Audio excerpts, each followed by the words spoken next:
大変です。片足立ちで靴下を履きにくくなっているあなた。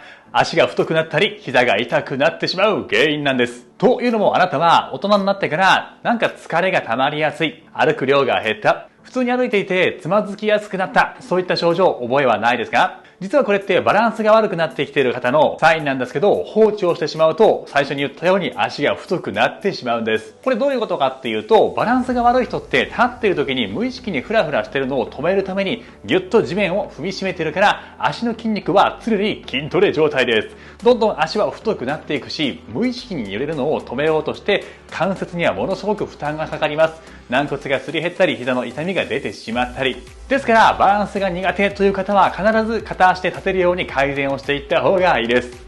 ちなみにバランスが悪くなってきた方の特徴としては、足の幅が無意識に広がっていきます。田舎のおじいちゃんやおばあちゃん、ご高齢の方思い出してもらうと分かりやすいんですけど、だいたい足の幅を広げていって杖をついて地面に設置する面積を増やしてバランスを取ろうとされています。これは支持基底面といって、バランスが悪くなってくると無意識に足を広げていくという風な習性があるからです。そしてこの状態でずっと生活をしていくと、どんどん足の形は変形をしていきますから、変形性の関節症、ひどい方でしたら膝に血が溜まったり痛みが出たり、最悪の場合は膝の関節を人工物に変えるという手術を受けなければいけなくなってしまいます。それとバランスが悪い人の問題点としては、小学生の頃とか思い出してもらうと、縁石の一本線の上を歩くっていうのが結構楽々できていましたね。でもこれもバランスが悪い子がやったりすると、変に首肩に力入ったり全身に力が入ってたりしますね。僕たちも大人になってから細い一本の線の上を歩こうとしたら、無意識に息が止まったり全身がこわばってたっていう経験あるんじゃないでしょうか。実はこれがバランスの悪い人のもう一つのデメリット、無意識のうちに筋肉を緊張させてしまうという癖がついてしまっているんです。そうなると体の筋肉がこわばって血流が悪くなりますから、より一層循環が悪くなって痛みや脂肪が蓄積しやすくなってしまいます。ちなみにこのバランスに関しての詳しい講義というのは概要欄の方に YouFit の限定講義貼っていますから、興味がある方はそちらチェックをしてみてください。ということで今日は3ステップで改善していきます。まずはステップ1で片足立ちのバランスチェック。ステップ2で足の幅、支持基底面を狭くした状態でのスクワットをすることで足の歪みやバランスを向上していきます。最後のステップ3は片足のバランスエクササイズをすることによって美しい足を作っていきます。それでは今日も一緒に頑張っていきましょう。それではバランスチェックから行いましょう。まずは右の足を持ち上げて、余裕がある方は目も閉じた状態で5秒をキープ。せーの。1、2、3、4、5。はい、反対側行きましょう。バランスキープ。1、2、3、4、5。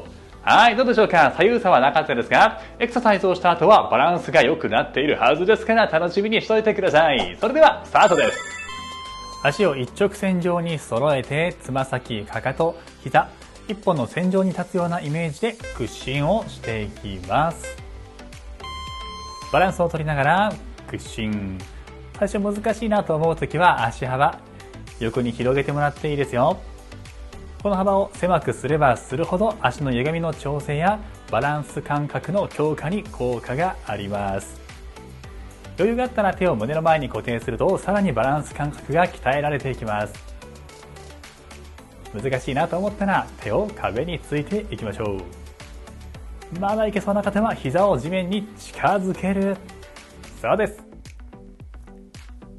しっかりと両方のお尻に力は入ってますが、膝が辛い時は休憩してもいいですよ。浅くても大丈夫。これでバランスを取るだけでも十分効果があります。綺麗な足のライン、ヒップラインを作っていきましょう。さあ、今度は反対の足。ぐらつき具合に左右差はないか確認してください。苦手な方は長めに頑張ってやっていきましょう。深くしっかりと真下にお尻を下ろしていきます。股関節から曲げることでお尻、ヒップの筋肉に力が入ります。深く呼吸。吐いて、吸って、吐いて、吸って。呼吸はどっちのタイミングでもいいので、自分のペースで続けていきます。余裕があったら手を胸の前へ。これでグラグラっとぐらつきやすい、倒れそうだなと思うときは支えに手を置いといてくださいね。無理はしないで。そうです。呼吸ができる範囲で繰り返していきましょう。その調子、その調子。もう一息です。いいですよ。ナイスです。さあ、今度は思い切りツイストをしてねじりを加えます。足幅は少し横に広げておいてください。安定感があるところでいきましょう。深くツイスト。そして下へ下へ。前の足はつま先と膝がまっすぐ一直線です。後ろの足は横幅、ちょっぴり横幅広げてもらっても大丈夫ですよ。そして膝は曲げたり伸ばしたり、自分のしやすい角度を見つけて深呼吸。深く深く、そうです。特にバランスを取るときに呼吸止まりやすいですよ。皆さん見えてますからね。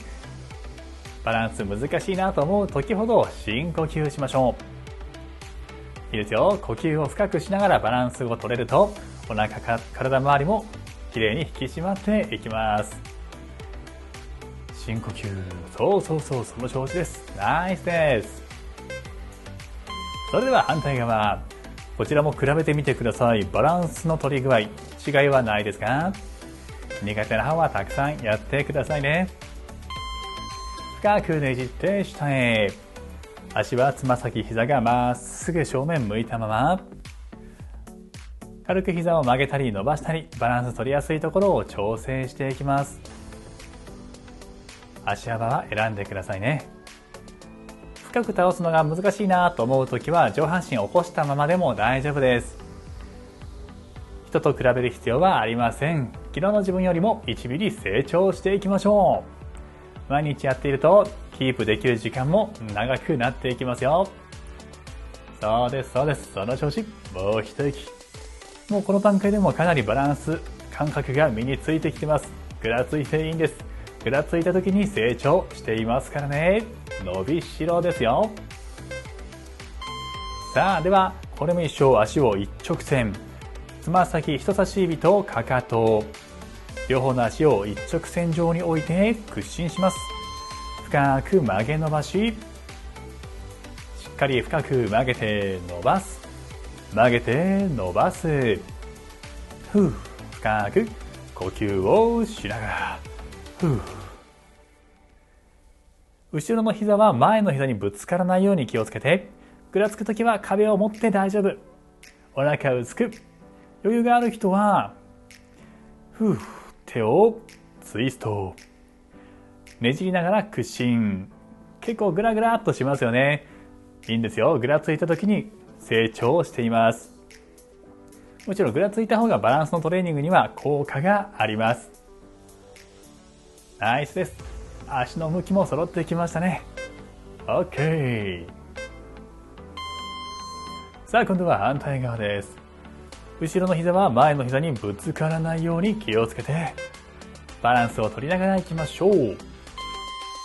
これも難しい時は周りの支えに手を置いてください。呼吸をしながら吐いて吸う、吐いて吸う。そうです。呼吸のタイミングはどっちでもいいです。足の向きがまっすぐ、おーっとぐらついてもいいですからね。そうです。お皿を正面に向けたまま、そうマイペースに少しずつ成長していきましょう。まだいけそうな方はツイスト入れます。ねじると少し難しくなります。できる範囲でいいですよ。難しかったら屈伸だけでもいいです。足幅も最初は横幅に大きく広げてもらっても大丈夫。さあもう一息だけ。ラスト。はい、いいです。両方の足バランス取っていきましょう。まずは片足持ち上げてキープをしていきます。難しい時は膝曲げたまま。はい、これも左右の足でバランスチェックをしていきますよ。深呼吸をしながら難しい時は膝を曲げた状態。余裕があったら伸ばしていきます。そして手は難しいなと思うとき、壁とか椅子、机に手を置いてもらって大丈夫です。必ず深呼吸ができるところ、そして呼吸を深くキープできる範囲でやっていきましょう。その調子で繰り返していきます。深く長く吸って目いっぱいはーっと吐いて吐き切って、さあいい感じです。 OK。 それでは反対側どうですか？違いを感じ取ってみてください。目いっぱい呼吸をしながらバランスを取りながらキープ。身長高く伸びるような感じ。頭のてっぺんをずっと天井の方向に向かって引っ張り続けるような感覚です。前の足は伸ばすのが辛い時は曲げておきましょう。これでも十分バランストレーニングになってますよ。軸足が左右にぐらついてもいいです。ぐらついた時にバランス能力が鍛えられてます。ぐらついている方ほどバランスが良くなってますからね。マイペースに行きましょう。さあ今呼吸は大丈夫ですか？バランス取るときは呼吸が大切。おっとぐらついてもいいですよ。さあ最後も一息です。ラストふー。はい、お疲れ様でした。ではバランスチェックをしていきましょう。片足出してキープ。最初よりも5秒間が安定するように変わってきていますか？反対側の足もチェックをしてもらって、これで安定感が出てきている方は少しずつ足のラインやバランス感覚が向上していきます。このように体の仕組み、解剖学を学べば美しく健康に体が変わっていきます。本気で体を変えたい方は概要欄からオンラインで学べるストレッチの学校 YouFit 1週間無料体験をしてみてください。そちらでは皆さんからの質問にライブなどを通じて直接回答をしていますので、お会いできるのを楽しみにしています。そして今日の動画もいいなと思った方は高評価、チャンネル登録もよろしくお願いします。次回の動画でお会いしましょう。じゃあね。